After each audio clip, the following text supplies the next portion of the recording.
Tampa Bay Buccaneers select Alex Cappa, guard, Humber State. Oh, yeah. Alex Cappa, Division II, Humboldt State, 6'5" and 3/4, 305. I've never seen a more violent video of an offensive lineman.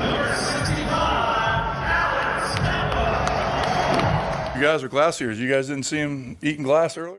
Alex Cappa, Lumberjack Iron. Cap. Is O-line fun? Not really.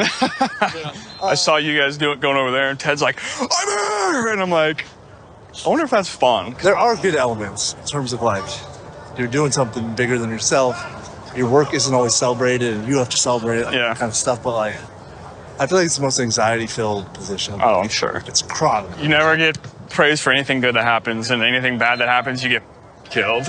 All right, we're just gonna jump into questions. Starting, growing up, you were a baseball guy, and you didn't really play football until our freshman year. What piqued your interest in football?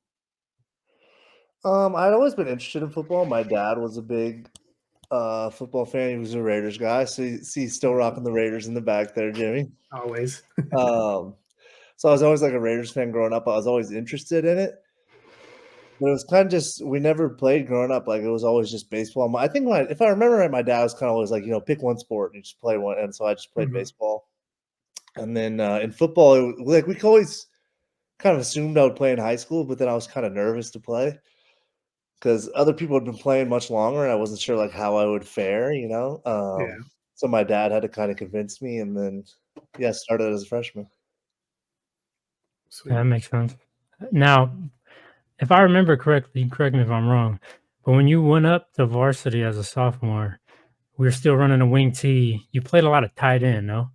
Yeah, I was playing tight end. So then when we got the new head coach, when Wade came in and brought the Oregon 10 personnel offense, there really wasn't a tight end, hand in the ground tight end type of position for you. Yeah. So you were kind of forced to the offensive line side. Were you upset at that point, being like, hey, I'm a tight end and now I got to go play tackle? I don't remember being upset, which is like, I know I wanted to play tight end, but at the time, like during I think it was summer workouts and stuff, I was like the second string slot receiver. So it's kind of like, like, what am I doing here? Like, what, and it was rightfully so. I was the second string slot, my bad. And so at one point, me and Wade had a conversation, like, should I just play tackle? And he was like, yeah, I think you'd be great at it. And so I don't remember being upset, but I do remember always wanting to play tight end. And when I did get some opportunities while he was there to play a little tight end, being like really excited. But I don't think I was like too attached to it. Yeah, because you did a jersey swap, right? Like we would go under center like and then he would throw on a different jersey. I remember you catching some like pop passes. I didn't even know if that was like legal or what, but I would play just a couple games. I was playing tight end, and then like I think we would just switch up the style, or maybe we needed some help with tackle, and he was like, all right, go throw the 77 jersey back on. I was like, all right, which is kind of crazy thinking back now, but yeah, that's hilarious. I mean, you're saying you were the second string slot. I remember playing safety, having to guard you, and I'm like, there's nothing I could do. He just reaches up above me, and I just watch you catch it every time. I don't know if it went like that, but it did. It really did. Tight end was really fun, and I feel like I've lost some of my athletic ability playing for O-line for so long now, dude. Like, it really was fun being able to do that. I mean, you have to get you out there and catch a touchdown this season. Like, you could play a little swing tackle and jump out there. Yeah, I don't know how many guards are reporting, but if I get the opportunity, they know I'm ready. On Fridays, throw you out there. It's all right. Come on, man. On Fridays last year, I would always before practice, we'll go run a few routes, like kind of just messing around, but just put it in the back of their mind so they know I'm ready. Got these soft hands. Yeah, exactly. Well, I definitely want to ask kind of like your college recruitment cycle. Like, how was that for you, and how did you ultimately end up at Humboldt? Was it the only school that reached out to you? I'm sure there was quite a few, reaching out to you 6'5", right, in high school or something. Yeah, I wish I feel like I don't know. I'd be interested to get your guys' perception of me, but I feel like I didn't know like what I was doing going into college in terms of like how to help myself. Like my highlight tape was not well put together. Like I didn't reach out to any schools. I went to a couple camps, but I kind of like I talked to a lot of schools that came in and schools seemed interested, but then they just started like ghosting me. And Mhm. so Humboldt ended up being the only offer. I feel like I probably could have got more if I had better known how to like advocate for myself, you know. Yeah. But Humboldt got a $4,000 scholarship from them. It was the only offer. And so I just rolled with it. And then it kind of helped. Like I had a really good relationship with Wade at the time, and he played Division II tight end. And so he was like, dude, you'll have a lot of fun. You'll do really well up there. Um, so it seemed like a good fit. Sweet. I mean, I feel like back then we were so fixated on Andre being like the focus of all the recruiting stuff, Mhm. right? Just because of what he could do, that it was like everybody else, like we just kind of assumed like, if they were gonna play, it was gonna be at JUCO. Right? Even with you, like since there wasn't those big names like, oh, Kappa this, Kappa that, it was like, oh, Andre. I don't know, maybe it was just easier because we were younger to see like, oh, Andre with the athletic ability and the size. I think it's probably harder for kids at that age to be like, yo, this guy can go somewhere and play lineman. Yeah, probably it is hard to because you don't know like what someone can develop into necessarily, Hmm. so you're only Mhm. seeing what's happening at the time. And then probably it didn't help me too. Like for one, I missed a couple games as a senior with a sprained ankle, or 1 or 2 games. I can't really remember. And then it probably didn't help me wearing 2 jerseys, going back and forth a little bit like I that. was a big dude. Yeah. But hey, it worked out. I think maybe we would have, at least in my mind, would have thought you were more of a defensive lineman, just based on your build back then. Like, what were you Yeah. like 225? At 6'5", like you weren't super wide, so it was like, oh, Yeah. he's long and can get in the backfield. Yeah. I was kind of like pretty lanky and a little awkward at times. Hmm. But yeah, I don't know. Tackle just ended up feeling right eventually. um, Definitely like at Humboldt State, I think you had a pretty good career from what I can tell. A 4-time All GNAC Offensive Lineman of the Year, first team, even first team All American at D2. What do you? What were those drivers that kind of led you to having that kind of success? Was it coaching, just kind of the work you put in? It's probably a combination of everything, but Yeah. where that drive come from? Um, I don't know because I'm like people asked if I like had my mindset on playing in the NFL, and like I remember thinking that like I wanted to, but it wasn't like it was on my mind all the time. Yeah. But then when I got to Humboldt, I think there was the perfect like culmination of other offensive linemen that were really bought in. So like we were all training like we were going to the NFL, even though everybody knew they weren't, like we were Mhm. all training like that. We had a great culture. My strength coach was unbelievable, like exactly what I needed. Like Brian said, like I was skinny. I didn't look like a tackle. I really had to physically change myself. And then that combined with there was one Humboldt player in recent history in the NFL besides myself, and it was Taylor Boggs. And he was early in my career at Humboldt. He was in the NFL like fighting to make teams. So like we were Mhm. watching him in the preseason and like watching another O lineman play in the NFL. So I always like asked the strength coach, like what did he do? What was it like when he was here? What was he doing? And he was like psycho committed, training crazy hard all the time. So then I was like, okay, I guess that's what I got to do. Like, if that's what I want. And so I had like him kind of guiding me, a great strength coach, and then teammates we were all training hard. So it like made it easy. And like Humboldt really ended up being the perfect fit, Mhm. like for those reasons. Sweet. Um, with all that success you had there, I would imagine there was other schools kind of reaching out. Did you ever get any, more recruiting after that? Maybe after a year or two there. Dude, somehow there was nothing. No one ever reached out. I That's wild. remember after I redshirted there my first year, we went 0-11 when I redshirted. And it was tough, like, there was just basically all our best players got hurt. Mm. It was like, the perfect storm happened. We lose every game. Luckily, I redshirted, so I didn't play. They kind of like saved me in that way because like it was clear that I was going to be a good player, but I did need to develop. And so I really appreciate my coach. My coach is there not playing me that first year. And I remember having like the team captains come up to me after that year, like, bro, don't transfer. You don't like, we're gonna get it together. You don't need to leave. Like, we need you to build this. And like at the time I was so ignorant, I was like, why would I leave? Like, what are you Yeah. talking about? It's great here, Like I just had no clue why someone with potential would leave an 0-11 team. I was like, oh, it's great. Why would I leave? But yeah, some of the teams weren't reaching out. It's a different time too than the portal now and everything. Like, Yeah. just such a different culture. Definitely. It seemed to work out for you pretty good. Yeah, dude. So staying on that humble kind of thought process, you already have, from what I was able to find, you already got the second longest NFL career from anybody that's ever played at Humboldt. Who's the first? Do you know? I can't remember, but it was from like 1963 to 1974, maybe, or something like that. Oh, that's a long Old career. Yeah. timer. Yeah. It was also a long time ago. Yeah. But what does that mean for you as someone who took maybe a less non-traditional way, or a less traditional way to the NFL playing D2? It's cool, and like in some ways, I don't necessarily like feel like a D2 guy anymore. Like, you know what I mean? Like early on, it was like such a big jump, and now I'm kind of more accustomed to it. But it's really cool when I talk to guys from there who are like kind of that I'm keeping the program alive a little bit, because they cut the program. So there's 1 year after I left, and then they cut the program.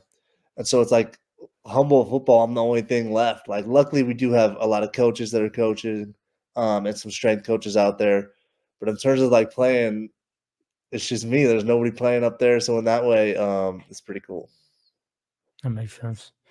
Why? What was the reason that they gave that they cut football? It was just finances. Got Yeah. it. Yeah. Tragic. It is Yeah. unfortunate. Yeah. Yeah.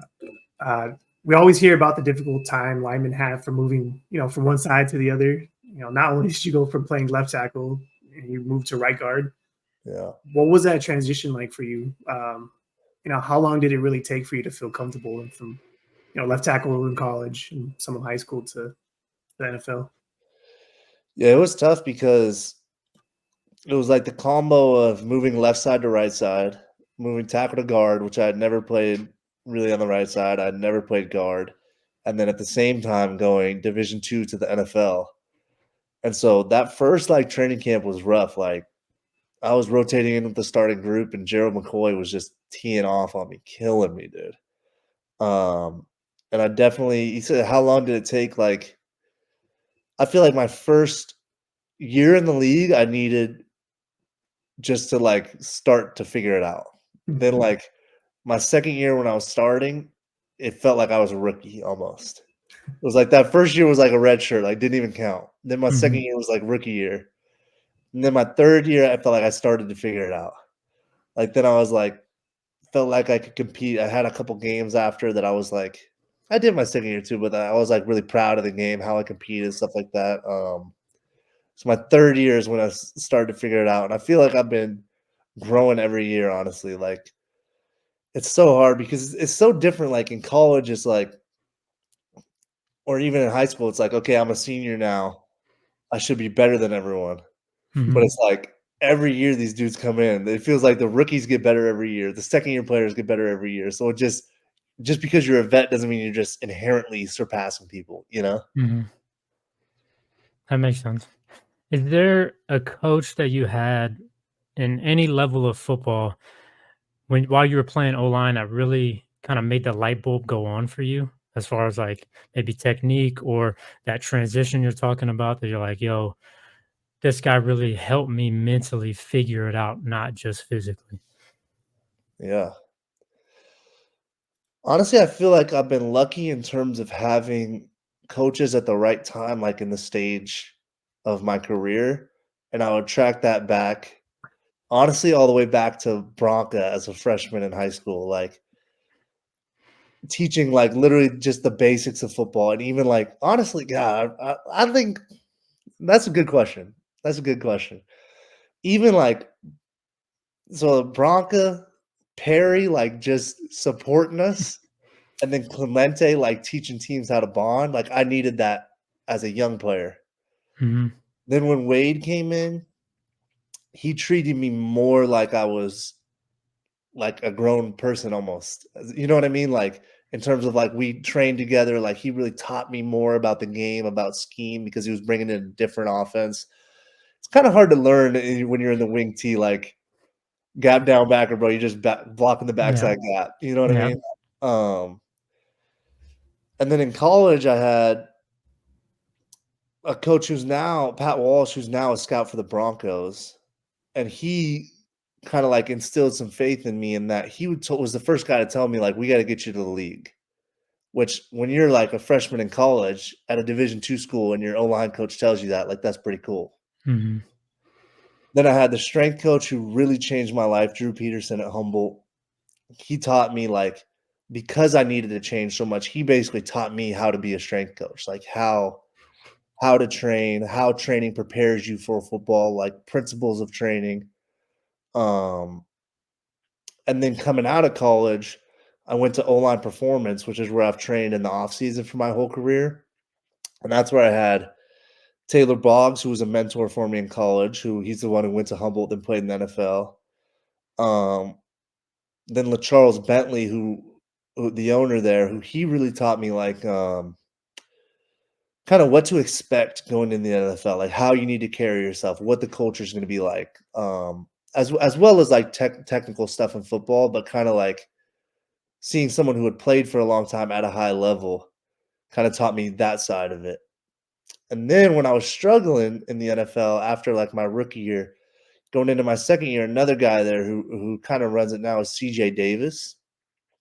He trains at that same place, and he really like mentored me through that whole like second year. Like he could tell I needed help mentally, not just like how to play football, but how to maintain myself throughout a season and how to prepare throughout a season. And so he helped me for that.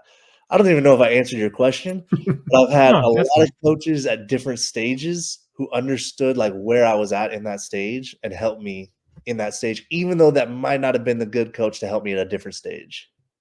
Yeah, that makes sense. Yeah. Are Takes a you village, right? the O line train is down in Arizona?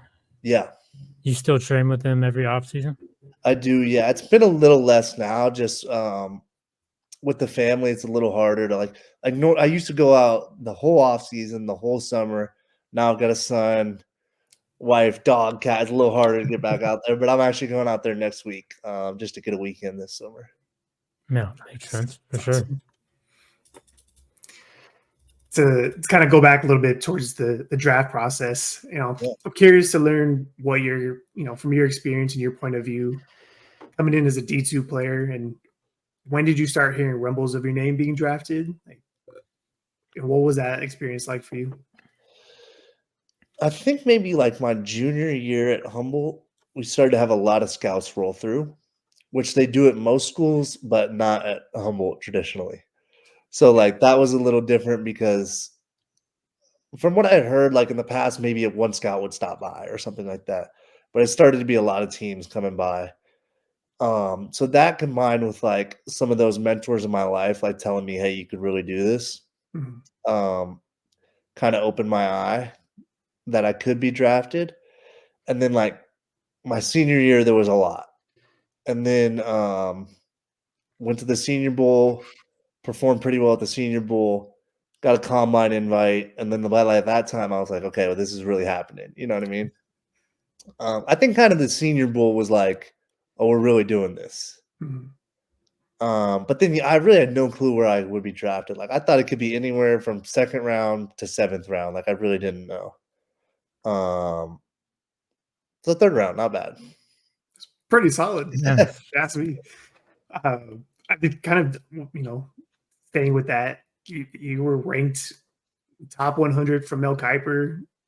Mike Mayock was like, you have some of the nastiest tape he's ever seen. So I guess when you was this stuff you were paying attention to, or I'm sure people showed you, were like, yeah, what is that? What was that like hearing that from Mike Mayock, who was Raider for the GM or Raider Yeah, GM and all these NFL that's channel, all that.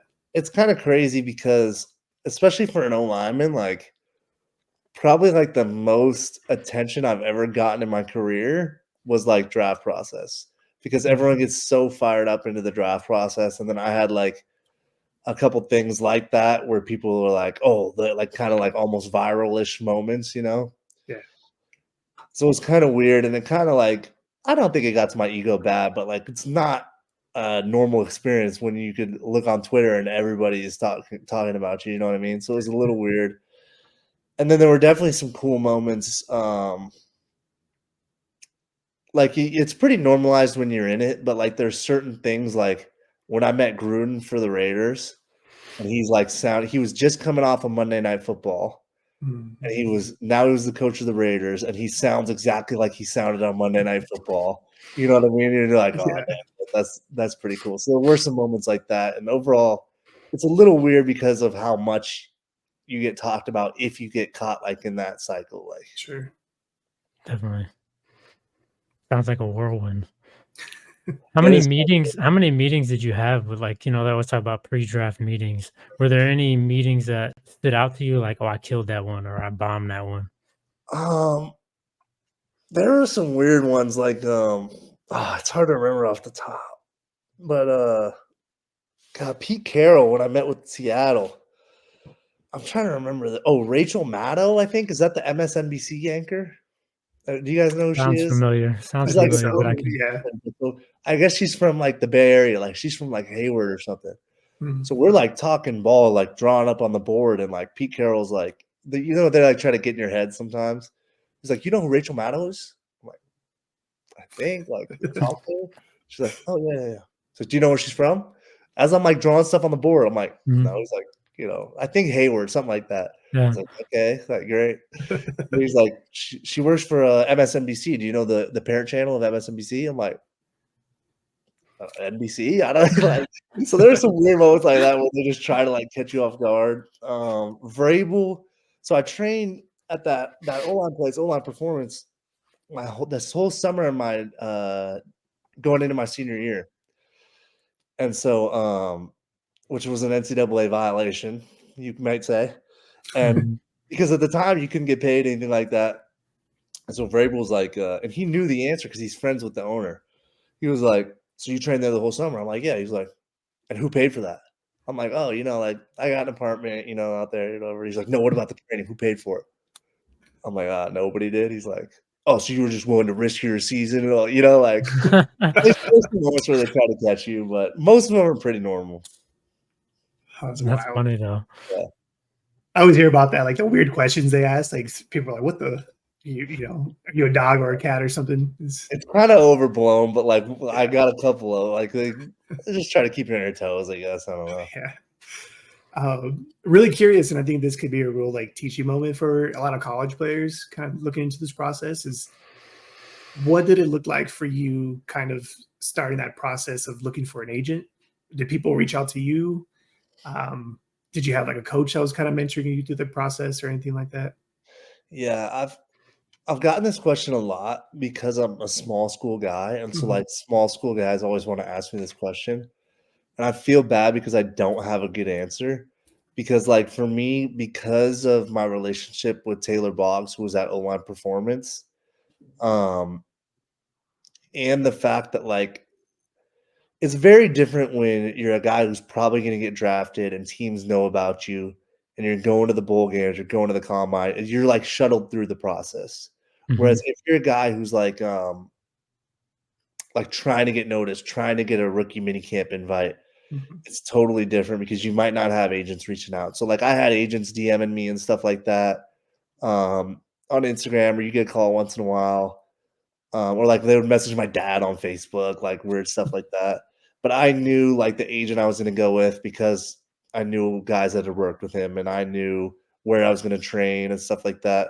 So for me, it was really like I was really like shuttled through the process.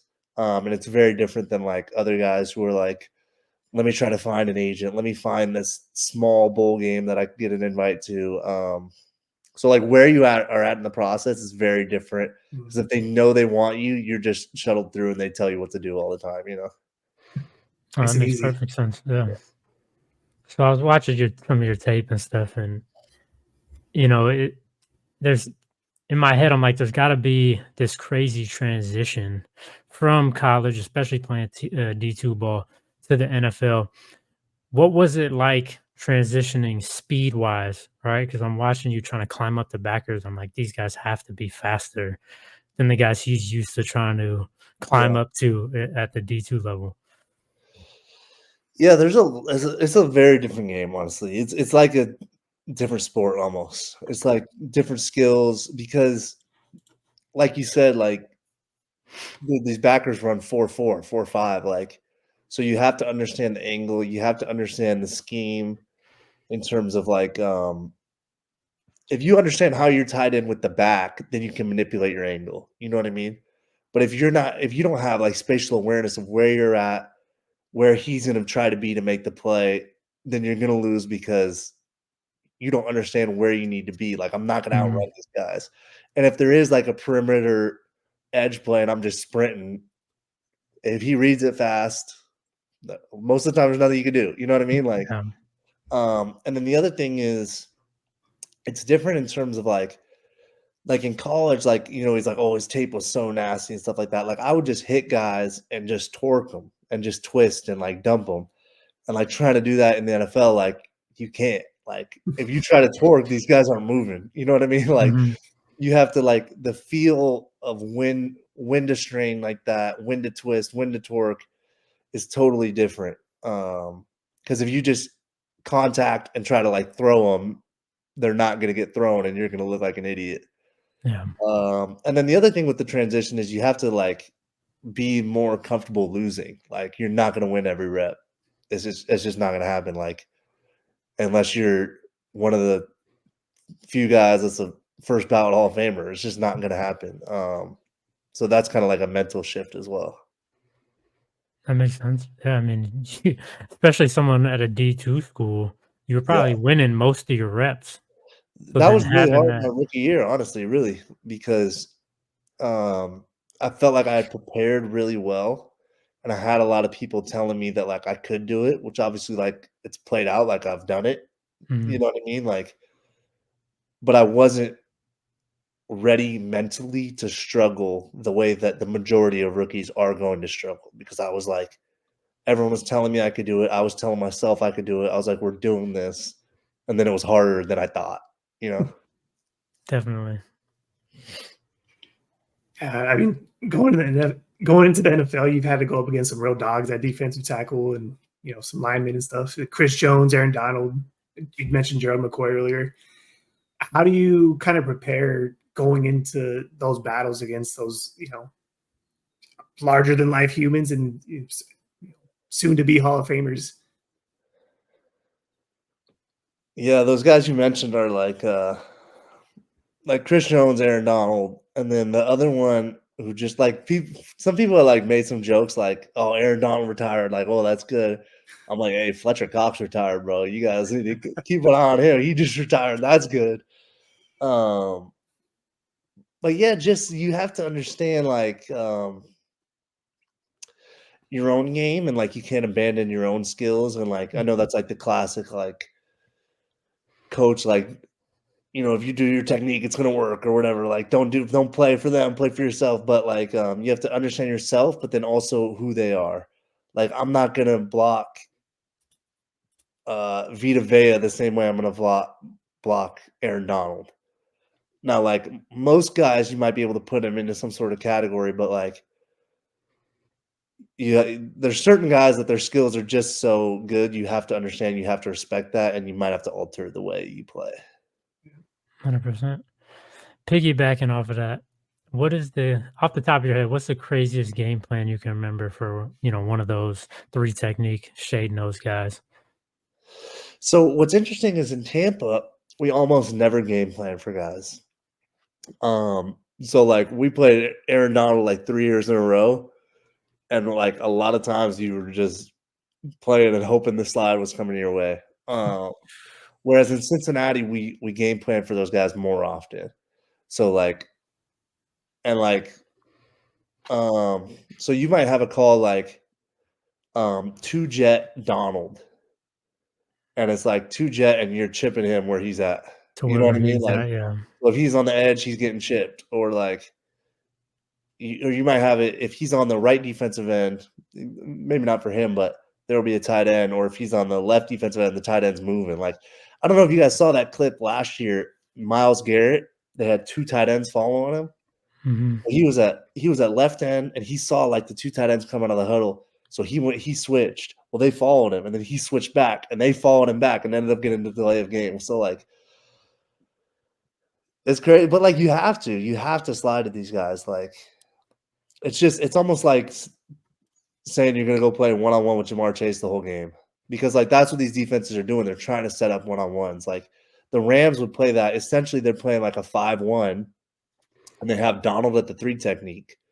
So there's 5 D linemen, so you got to go 5 for 5, and now you're one-on-one with the 3 technique over here. And most of the time, there's nothing you can do about it. So you try to slide to them when you can, but like they're setting it up too, so that you can't do it all the time. Hmm. It's wild. It's so wild how that all works. Like trying to figure it out, and they're making adjustments as you're making adjustments. Yeah, and like if they know, like what the Chiefs will do is they know you want to slide to Chris Jones, and so they'll go split. So they'll have 2-3 techniques, and then they'll mug a linebacker on the center. So then, like I have no that guy's, protection. yeah, he's probably dropping out, but you have to block him. Yep. So Yeah. Got some clips like that coming up. Don't do me dirty. Man. Don't do me dirty. Only ones when Nothing you're on your bad. ass. Nothing too bad. Nothing too All bad. right, all right. Yeah, going up against those guys, you got to be prepared, right? So we'd love to hear just kind of what kind of numbers you're putting up in the gym. As an interior lineman, probably lots of cleans and explosive, exercises. Or some numbers you're putting up in there. Oh, geez. Okay, so interestingly enough, you said cleans. Early in college, we cleaned all the time. Twice a week we would clean. And again, how I talked about like things were right for me at the time. I needed that. I got a lot stronger. Now I rarely clean. And if I do, I'm just doing like clean pulls or high pulls just because it's so hard on the body. Like just catching and clean on your wrists, elbows, stuff like that. Like you get wear and tear on the body, so you change it up. I did for the first time this year. Here's the other thing. I used to squat a lot. Now I'm box squatting the vast majority of the time. So if you guys shame me for that, that's okay. But I did box squat 6 plates this summer, so that was pretty fun. I think you redeemed yourself with the 6 plates. All right. That's moving a lot of weight. Going to the Super Bowl season, obviously you went down with an ankle. Did you break your ankle that year? Is that what it was? Yeah. So you went down with the ankle injury in the first round of the playoffs. Yeah. And didn't get to finish the postseason. But what was it like being a part of a team that won it all? It's very cool looking back. It was a very fun season. Like, so that was the year we had like Gronk and Brady come in. And so like we were just signing Hall of Famers left and right. Like we're just like one day you show up and Richard Sherman's in the locker room and like, so it was a crazy time for sure. It was very bittersweet at the time. Like it was hard for me to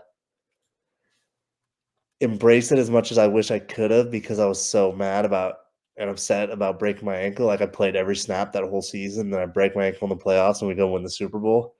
Mm-hmm. But looking back, it's pretty cool, dude. It was a very unique experience because it was also COVID year. So I'm not even on the field during the Super Bowl, dude. I'm not even allowed on the field. We had a little player suite box, and I'm over there drinking frozen margaritas with Earl Watford, who was a longtime NFL guy, lineman. And then we had the boat parade and everything like that. I was just looking at back. Somebody sent me a picture of us at the White House. Like, it was pretty cool, but I was bitter at the time for sure. Oh, I'm sure. I mean, naturally, right? Yeah, I couldn't imagine watching that and not being able to play. Speaking of, Tom Brady, he came in, you guys won the Super Bowl and all that. And, there's always clips I've seen of like Tom Brady getting shouting matches with his, linemen and stuff. Did you ever have to, go toe to toe with him? You I ever was receive any of never. that? Let me make it clear. I've never shouted at Tom Brady. I would never do that. There were some moments where he let us know a little bit, but the thing about it is 99% of the time he was such a good teammate that when he's yelling at you, you're like, I would probably deserve it, Like there was a Bears game. I can't remember if it was a Sunday night or a Monday night against the Bears, but we had just gotten like 2 sacks and like 3 penalties on one drive, and he's like dogging us out, and it's on TV and everybody's tweeting about it. And but it's like, yeah, we kind of sucked that game, so it's kind of fair. But dude, such a great teammate, like really a great teammate. Yeah, I mean, I can't imagine. Hall of Famer. Yeah. You play with Brady, and then you immediately can go play with Joe Burrow, who's, in my mind, another superstar. Do you see any similar qualities between the two guys? They're very different people, but they are similar in terms of their confidence for one. And then for two, neither one of them are like these guys aren't giving speeches every day. You know what I mean? Like Mhm. if they're talking, it's because something needs to be said. They need to be heard. You know what I mean? And so I think that's probably the biggest thing they have in common because it's very different. Oh, when I was with Brady, he was like 42 years old or something like that. You know what I mean? He's not kicking it the same way we would with Joe Burrow. But I would say they're not talking just to talk. Like if they're talking, it's for a reason. 100%. That makes sense. All right. I want to get in a little nitty gritty O line play stuff. Oh, What do you think gives O liners in the NFL the most problems, whether it's pass pro thing, in the run game, just one kind of overarching thing that you're like, man, these guys, when they do this, this is a problem. mm,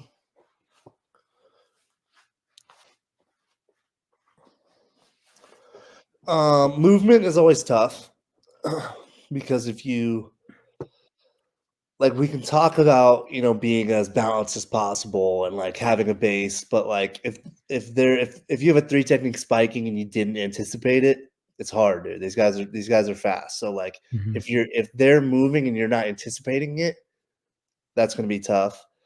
The other thing is guys that can kind of do both in terms of power and finesse. So like say I'm fitting a deuce block, and this guy makes it look like he's squeezing the guard hard, but it looks the same whether he's hitting the guard hard or swimming at the last second. Your balance is a little bit different if you're anticipating that swim versus anticipating him playing into you. Mhm. So kind of guys that can do both, if that makes sense. Is that why you think guys, well, on that swim move, guys whiff a lot and they're able to get in the backfield because of that, you know, difference? Yeah, because if I know you're swimming, I'm gonna I'm gonna fit it easily. We're gonna take you off the ball. But Mhm. we're trying to get movement if you do play into me hard. If you're not using a finesse move, like if you're like because if these guys are coming off the ball as hard as they can and you're not gonna get movement. Yep. But if you're coming off as hard as you can and not anticipating that swim, it's gonna be tough to stay balanced. So it's like that fine line. That makes perfect sense. Um, I've always wondered how deep you guys, especially in meeting rooms and in the film room, you guys get into details about things like game plan wise, maybe like, are you guys, for example, if you're watching a team, you're like, hey, they're, primarily an odd front team and they're going to be in a bear or a version of bear, maybe tight front, whatever. Are you saying like, okay, this guy's the force player, they're spilling with this guy, or they're gonna box with this guy, and if you get this front, it's like this, or are you guys more focused on your job and your rules in that type of scenario? It's kind of both, I would say. Um, because obviously we have to be prepared for all their fronts and understand how they're going to play all their fronts. I'm trying to think like, but then there'll also be like sometimes if there's a front and we're running into a bad look, a lot of times in the NFL you just can the play, like you just get to a different play if it's something you don't like. Um, Ask me the question again. I'm trying to give you a good answer. Well, like I'm thinking because like as a defensive guy, right? Like Yeah. I'm like, are they worried about who is going to be the forced defender on every play? Are they worried about how we're fitting it exactly? Are they thinking it's going to be, as a defensive talk, like lever spill lever? Are we vicing a pull block? Do they care about that? Are they blocking the fit or are they blocking their rules? Yeah, most of the time. So, like, when you talk about like a force player, like, I mean, it can only be so many people, right? Yeah. Like, so a lot of time, like, we run inside a lot of the time because I feel like just in the NFL, like, running lateral is tough because Hmm. everyone has so much speed. So, this defensive ends are going to set the edge unless they're spiking. And so, like, that's kind of how we anticipate it. Although it might be different, like, say, if we're running some sort of counter or some sort of trap, um, we might know going in, like, hey, this guy likes to play up the field. Hmm. Or this team, they like to spill, but they don't always do it. So like, don't cheat it too much because we want to force the kick out. You know what I mean? Yeah. Or like if we're running like a wham, like we'll only run a wham if we know there's 3 techs going up the field or something. Um, yeah. Now, if you see a lot of spills, do you guys have a tag where you can log a spiller and get around it? Or do you just have to play through it? No, yeah. So like if we have 2 pullers, like you have to be prepared for both because Okay. it could be different. Most of the time, defensive ends are going to play it similarly based Mhm. on how they're coached. But, like, it could be different based on coverage, and so we don't know what we're gonna get in terms of how they're gonna play it out. So, like, if you have a second puller, they just have to read it. Um, the way we do it in Cincinnati, like, you really have to start with the kick out and let the log happen is how our O-line coach kinda talks about it, because if they're forcing the spill, unless they're soft about it, you're not gonna be able to kick them out. Yeah. And if they are soft about it, then you wanna kick them out anyways because then they're vulnerable inside 100%. of where he should be spilling. Yep. But then there is stuff like, in Tampa, we had a couple of games where, like, we knew they were spilling, and so we said, "Hey, we're forcing the log." And so we would call, like, counter bounce or something like that, you know? And so we're like, "Hey, we're forcing the log," and then maybe we're hanging a backside backer and our puller's going for the safety instead of, you know what I mean? Like, so sometimes we would play it like that, but most of the time you kind of have to play it true because they could give you, even if 90% of the time they play it one way, if they play it the other way, you got to be ready for both. 100%. Yeah, that makes perfect sense. Oh, Jimmy, go ahead. I've been hogging it. All good. I love to hear it. It's so crazy, just like the concepts and everything. I'm just so like beyond where I ever was.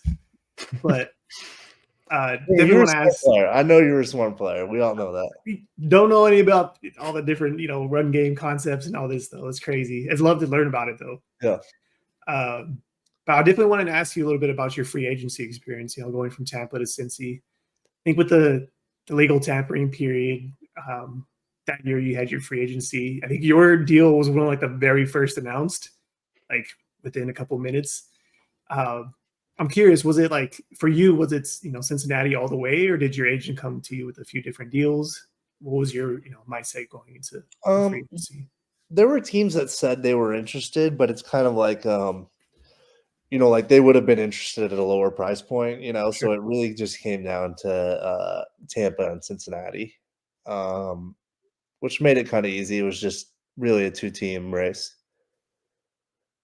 Did you look at the future of both teams and did that play into it? Like, oh man, like Cincinnati, they got a young quarterback, they got some, crazy. They got good picks in a draft coming up, that type of deal. Yeah, you think about everything honestly, and like, where do you want to live? Where do you want to be going? What is the future going to look like? But let's be real, for 99% of people, it's who's paying the most. Oh, for sure. Easy as Uh, that. but definitely, like, if you like, you don't want to go somewhere you're going to be miserable, and if Hmm. you're losing all the time, that's not fun. So like if you're able to go to a team like Cincinnati that was just coming off of a playoff run and has Joe Burrow at quarterback and has a great head coach, you know what I mean? Like, of course, made it a lot easier. 100%. Were there any like other players from other teams like texting you or reaching out to you like, "Hey man, come join us here in New York," or whatever? No one hitting you up? Nah, just Cincinnati and Tampa. That was it. Solid. Jimmy, you got anything else? If not, think, then I'm gonna go to the clips. Yeah, let's jump into the clips. So obviously, this defensive coordinator is no longer with the Ravens. Probably beneficial to y'all, but this scenario here, right? Like you were talking about earlier, 2-3 techniques. But what they do post snap is what I would call as defensive guys sim pressure. So they're bringing 4 guys, but the presentation looks like 5. And this guy here is going to step and then drop out, right? Yep. Stuff guys have done in the past a lot, but it creates a lot of free rushers. So how are you guys like? Are you guys talking about this kind of thing of how to handle this? Because obviously now you're taking a 3 technique in front of you, but then you're trying to come off for this blitzing backer, and then the Yeah. right tackle's also trying to come off, and then it leaves 99 scot free. Yeah, so I'll give you the rundown here. Take me back to the top. So it's empty protection, first of all.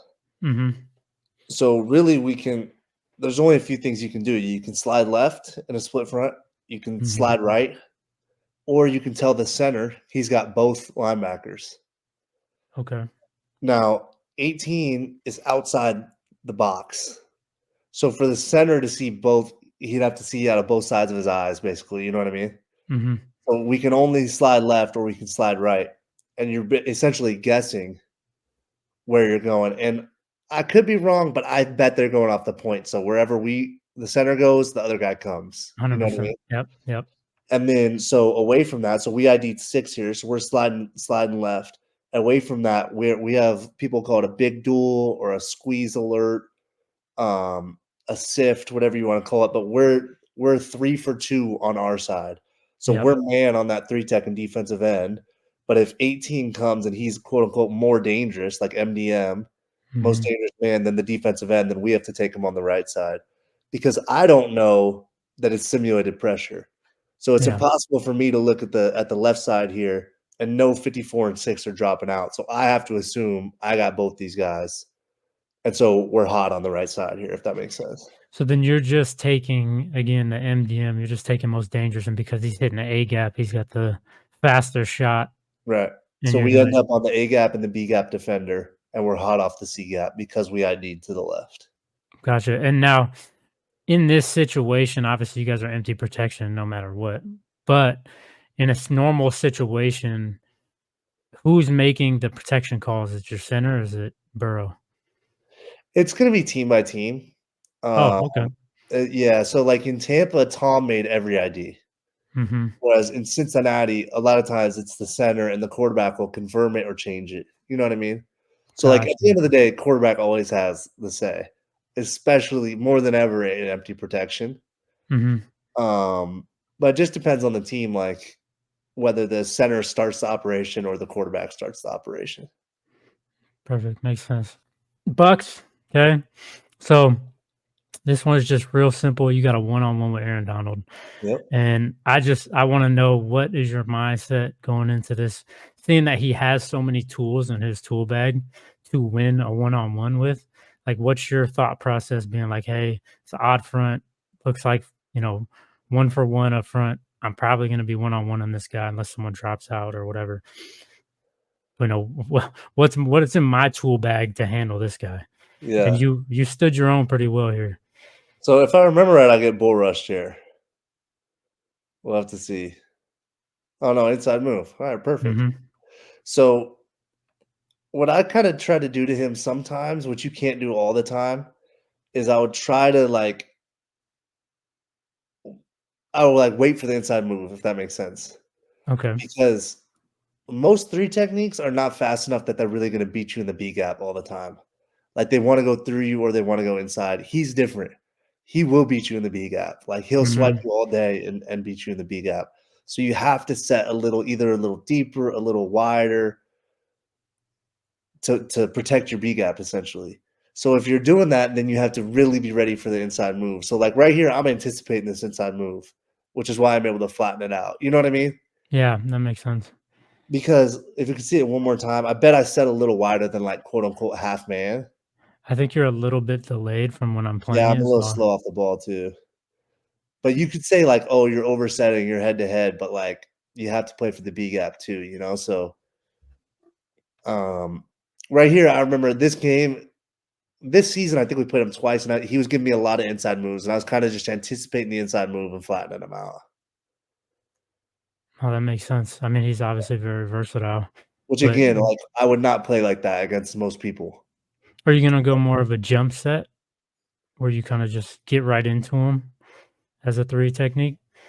I mean, he's a pretty loose 3 here. Yeah, yeah. I probably wouldn't jump him there. Like he's a 4 technique. He's almost outside of that. You know what I mean? Like, Yeah, yeah, you'd have to be really bought in to jump here. gotcha. Well, oh, I'm talking about normally just a Oh, a regular normal 3 guy, you're technique. saying? Okay, Oh, a normal guy, I would just stay more inside out got you. because I don't feel like they threaten the B gap as much. You know what I mean? Mhm. So, like, always, like, the shortest distance to the quarterback is gonna be inside, and so that's why O-line, you're always taught inside out, you know what I mean? Yeah, because a lot of these guys are given two-way goes anyway. Exactly, yeah. So but you have to be aware how dangerous is this guy in the B gap, and Aaron Donald very dangerous in the B gap, you know? Makes sense. Alright, let's move on to the next one. I only got 2 more, so it's not not Alright. a whole hell of a lot here. I like it, yeah, no bad clips yet, so I like it. Okay, so this one I wanted to talk about because you see this so much nowadays. You know, the Yeah, Niners do this a ton with Bosa. What I would call like a loaded front, where they're gonna load up. Generally, it's 3 guys to one side of the center line. These guys have a nose, like a head up nose on the center, and yeah. then having their best pass rusher in a wide 9, and they're just trying to get you to slide away from their best guy and go man for man. Like, how do you guys going into a week knowing, hey, we're playing, the Ravens, and this guy's really good off the edge, or the Browns, and we got Miles Garrett, and they're going to do this too. Like, what's your game plan going into a game like this? So it really a lot of teams handle it different ways, and also it depends on how good are they on the man side over here one-on-one on this left tackle, Hmm. and how good are they on the three-man overload giant, or as you call the loaded front. Hmm. Because teams are doing this because they can kill you on games on this loaded front side. Yep. So, like, the twists are really stretched out here. So, most teams wanna get 4 on 3 as often as possible. And then if you can, you do something like this where you have a little chip on this other defensive end.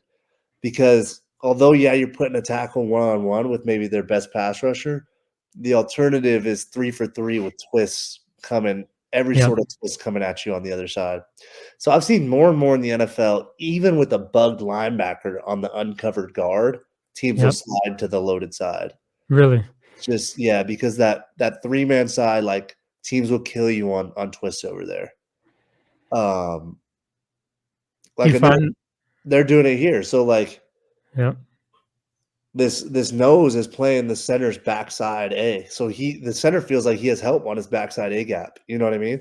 Yep. He doesn't because they're looping back. So traditionally, if a D tackle is going to loop left, the other one's coming right. Well, right here they're both going left to stress the center out and make him feel like he has help on the backside, but no, you don't because there's another guy coming back. You know what I mean? So Hmm.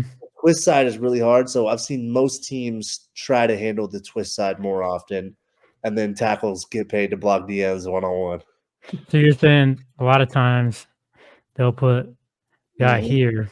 And now, do the majority of the time is he still dropping? They're just trying to get you to go 5 for 5 here. Depends on the team. Okay. Depends on the team.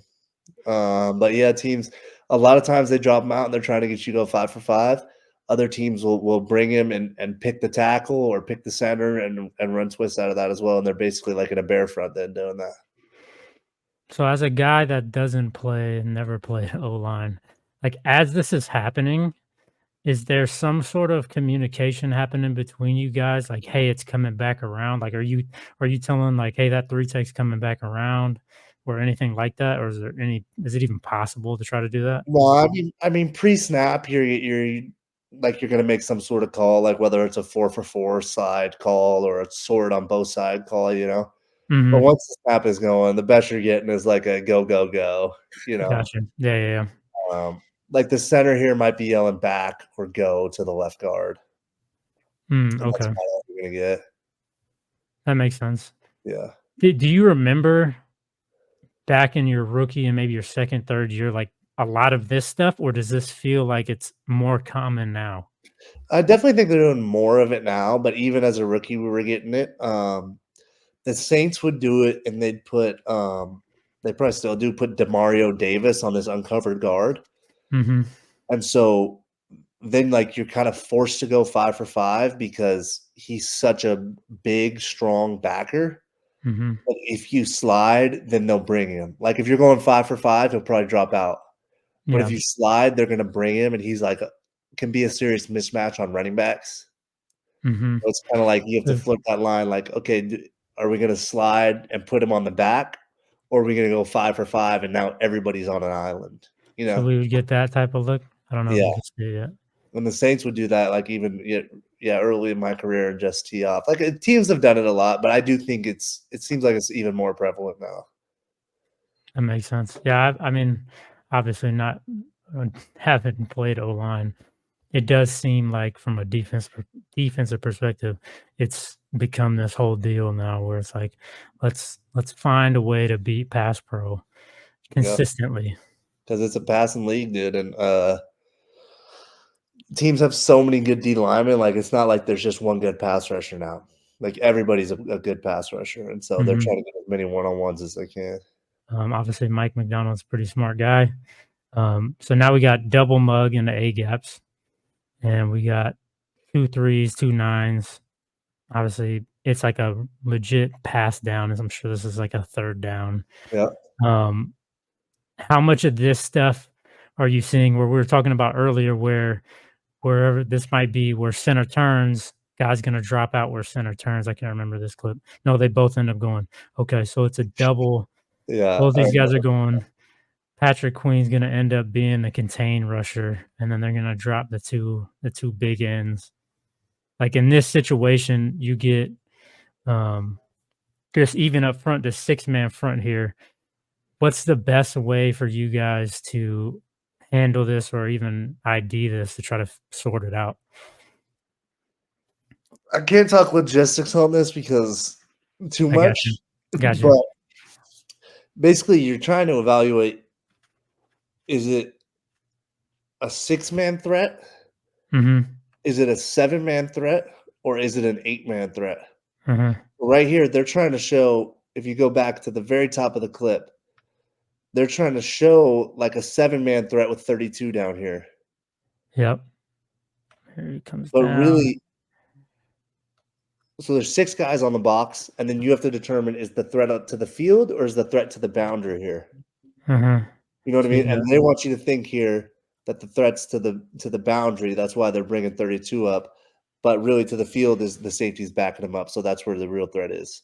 You know what I'm saying? yeah. We end up sliding to the field, which is a quarterback call here. He slides us to the field, and then it's kind of like a tough spot because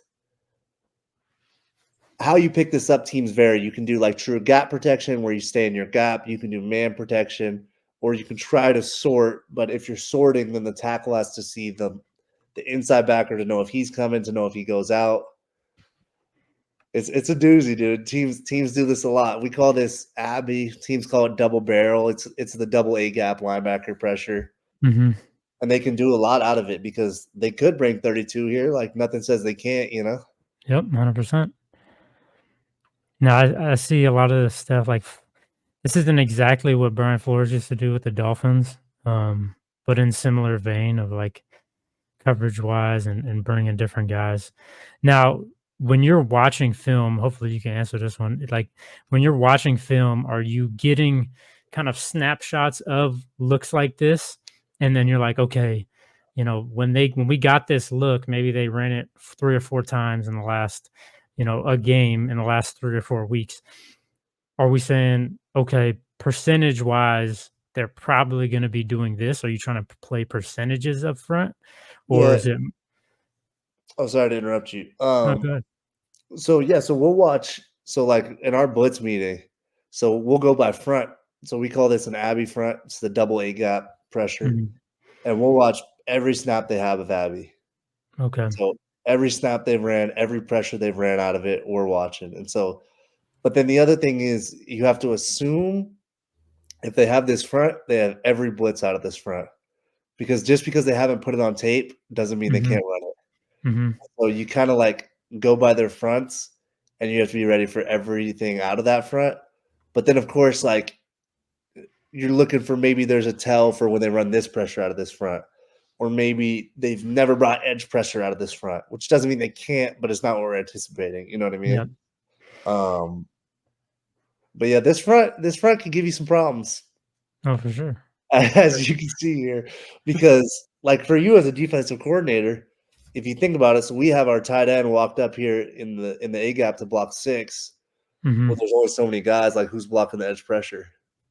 You know what Yeah. I mean? Like if you know it's a 6-man protection, or here it could be 6-man, it could be 7-man protection, but um, yeah, I don't know. Do you run this at all, Brian? In high school, it's tough to put in, like, Too many it's different tough. packages. Yeah, it's tough to put in, especially with the amount of bodies and personnel, right? So if you're at a school that doesn't have like a lot of pass rush guys or true defensive linemen, which it's honestly hard to come by at the high school level nowadays, it's hard to say, okay, we got a third down package. I've done it a little bit. I've had scenarios where for a game or two, we've had a package like this. A lot of times I like picking the center here because in high school, you really only get a couple type of protections. For the most part, you're getting like 6-man protection, half slide. That's what you're Yeah, getting 90% of the time. And which the is only what this is time, trying to beat right here. yeah. And the Yeah, only other time you're getting anything else is on boot or, sprint out protection, stuff like that, is when you'll get maybe some variance.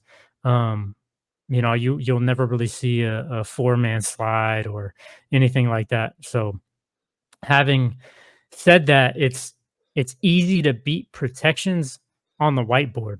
Like I could do it all day, but can we get it in a week with kids that are yeah, also know the everything when it comes to the base defense, because I don't have enough bodies that are, playable to put in this, in these, positions, especially third down. It's an important down. So I can't just throw anybody out there. yeah, But then, like I've done in the past where we have, maybe 2 third down, like kind of exotic type of calls. But, half the time the corner will screw it up because it's not a base coverage. Like I've done it before where we've had this type of look and we'll play like if we're playing like last year we were a quarters team and we'll play something where we'll try to get fancy. We'll have this and we'll kind of do a little cross action yeah, and normally, we're playing quarters, so we're, reading a number 2, playing robber rules, that type of deal. Can I get this? And then as a change up for the protection or for the third down stuff, we'll play quarters on maybe the weak side of the field and the strong side of the field with the extra defender being a nickel. We'll play like inverted halves, yeah, and we'll send this corner to the half. But instead of this guy coming down and playing the flats, I would have this guy, and then this guy would be like the middle run through player. But again, I can do that conceptually easily right on the board. But when it comes to changing stuff like that, well, okay, well, now we got 3-by-1. What's his rule on 3-by-1? Are we playing just spot drop? Are we matching? Are we playing yeah. man It's match? tough, Like tough for him to keep up. yeah, exactly. So I could do it very easily if we just do spot drop, but then it becomes okay, this rush better get home because even if this kid's decent, like it's going to be a lot of holes, especially if we're bringing 5. So it kind of playing around with that type of thing it gets difficult. And that's the other thing is these when they're running that, the linebackers can cover ground to get back into coverage so fast. Oh, I bet. And then they also like we could be in a lot of different protections. Like we could just be man blocking it and we could throw hot off the edge. Some teams will if the linebacker drops, the center will pop out to pick up edge pressure, or you can just gap sort it out, or the running back could be scanning. So they cover a lot of ground, and then we could have a lot of different protections as well. So How much time a week do you guys like if you got, so many hours, how much of it percentage wise would be based on like third down packages and all the pass pro stuff? a good amount, because we kind of do like most of our run stuff is on the first day of the week, and then Mhm. our second day will be pass pro emphasis. And that obviously is going to be like you can go over the base stuff too, but we all know the base stuff. So it's going to be a lot of the pressures. And then really like the next 2 days, you're reviewing everything, but we spend a lot more time reviewing the pressures than we do the runs. Like you spend one day installing the runs, understanding all their fronts, you should be pretty good, you know. Yeah, I imagine you guys at some point or at some capacity, you guys just kind of, especially at the run game, you guys just do what you do, right? Like you got these 15 concepts from